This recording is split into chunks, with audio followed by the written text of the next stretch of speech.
రవణ చేసిన ఇరుముడి cinema super duper hit అయింది. Box office దగ్గర కలెక్షన్స్ కుమ్మేస్తాం. దీంతో రవితేజ జాక్ పాట్ కొట్టినట్టుగా ఇండస్ట్రీలో ఓ టాక్ వినిపిస్తాం.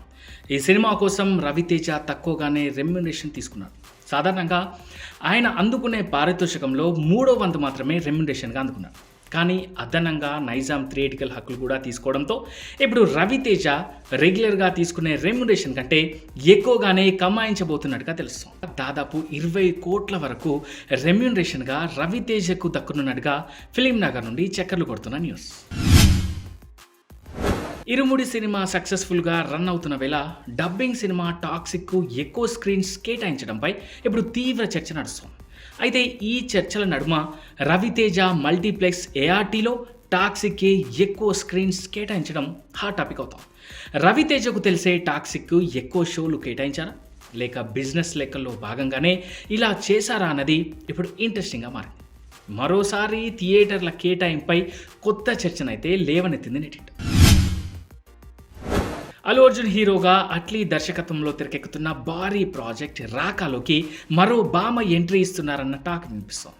ఇప్పటికే దీపికా పదుకొనే, మృణాల్ ఠాకూర్, జాన్వీ కపూర్ ఈ ముగ్గురు నటిస్తున్నారనే టాక్ వినిపిస్తుండగా తాజాగా ఐశ్వర్య లక్ష్మి కూడా జాయిన్ అవుతున్నారట. కానీ ఈ బ్యూటీ పవర్ఫుల్ లేడీ విలన్ పాత్రలో కనిపించనున్నట్టుగా వార్తలు వైరల్ అవుతున్నాయి. ప్రస్తుతం ఈ సినిమా షూటింగ్ ముంబైలో శరవేగంగా జరుగుతోంది. ఇరుముడి సినిమా చూసిన విజయ్ దేవరకొండ, రష్మిక మందన ఈ ఇద్దరు ఈ చిత్ర యూనిట్పై ప్రశంసల వర్షం కురిపించారు. సినిమా చాలా అద్భుతంగా ఉందని, ఎమోషన్స్ బాగా వర్కౌట్ అయ్యాయని సోషల్ మీడియాలో పోస్ట్ చేశారు. నటీనటుల పర్ఫార్మెన్స్ అండ్ టేకింగ్ ఎంతగానో ఆకట్టుకున్నాయన్నారు. రవితేజ హీరోగా తెరకెక్కిన ఇరుముడి సినిమాకు శివ నిర్వాణ దర్శకత్వం వహించారు. ఇండస్ట్రీలో కాస్టింగ్ కౌచ్ ఉందా లేదా, ఇది ఎప్పుడూ పెద్ద డిబేటబుల్ పాయింట్. కొందరు కాస్టింగ్ కౌచ్ ఉందని బాహటంగా చెప్తుంటే ఇంకొందరేమో సైలెంట్గా తమ పనేదో చేసుకుంటూ పోతుంటారు. ఈ క్రమంలోనే జబర్దస్త్ శాంతి ఈ టాపిక్ గురించి తన రీసెంట్ ఇంటర్వ్యూలో షాకింగ్ కామెంట్ చేశారు. అందులో ఇండస్ట్రీలోకి వచ్చే అమ్మాయిలు కొందరు లైన్ క్రాస్ చేస్తున్నారంటూ షాకింగ్గా చెప్పుకొచ్చారు. రీసెంట్ డేస్లో ఇండస్ట్రీలోకి వచ్చే అమ్మాయిలు దేనికైనా రెడీ అంటున్నారని చెప్పుకొచ్చారు. శని ఆదివారాల్లో హైదరాబాద్లోని ప్రతి పార్క్ లవర్స్తో నిండిపోతుందంటూ శాంతి చెప్పుకొచ్చారు. పెళ్లి తర్వాత జరగాల్సిన పనులన్నీ పెళ్లికి ముందే అయిపోతున్నాయన్నారు. అంతేకాదు కొందరు డైరెక్టర్లు కూడా ఇలాగే తయారయ్యారంటూ వాళ్ళని విమర్శించారు.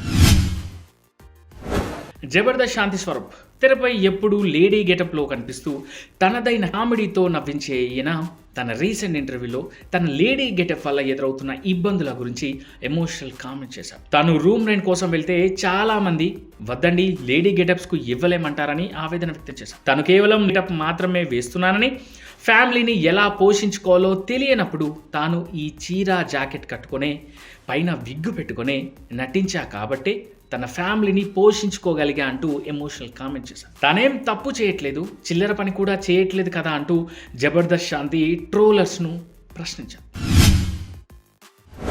రవితేజ తాజా చిత్రం ఇరుముడి బాక్స్ ఆఫీస్ దగ్గర రికార్డు సృష్టిస్తుండగా ఈ fever Australia cricketer David Warner కూడా తాకింది.